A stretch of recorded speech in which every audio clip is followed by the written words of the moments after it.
is when you fail to reject the null hypothesis in favor of the alternative, when the null hypothesis is actually false, when you should be rejecting the null and claiming evidence. Because remember, your HA, your alternative, is like the evidence hypothesis for an effect.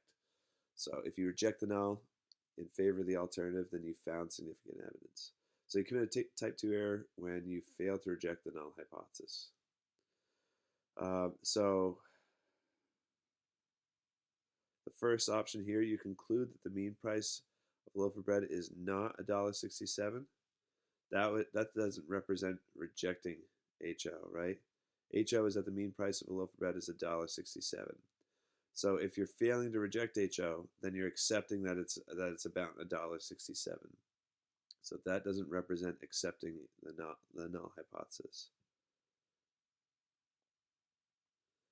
This would be, you conclude that the mean price of a loaf of bread is not $1.67. That's the alternative. You're concluding that the alternative is true. What happens in a type 2 error is that you fail to reject the null hypothesis. So it's kind of like you're accepting the null hypothesis.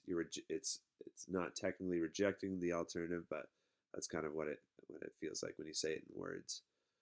So this represents accepting the alternative hypothesis. A type 2 error would be not accepting the alternative hypothesis. You conclude that the mean price of a loaf of bread is not. That's the same thing. That's like you're concluding that the alternative is true. Type 2 error is claiming that the null hypothesis is true. You do not conclude that the mean price of a loaf of bread is not $1.67. I hate double negatives, but what that double negative means that, in other words, you're concluding that the price of a loaf of bread is $1.67 when, in fact, the mean price of a loaf of bread is $1.67. So that's not even statistics. That's just like confusing wording. You're concluding that the price of a loaf of bread is $1.67 because it's a double negative.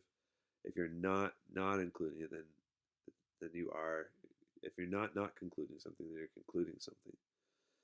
So let's just forget about option 3. Option 4, you do not conclude that the mean price of a loaf of bread is $1.67. So it's a double negative. So in other words, that means you conclude that the mean price of a loaf of bread is $1.67 when in fact the mean price of a loaf of bread is not $1.67. So that represents the type 2 error because you're concluding HO when actually you should be rejecting it and going for HA. You conclude that the price is $1.67 when in fact the price is actually different from $1.67, when in fact the alternative is true.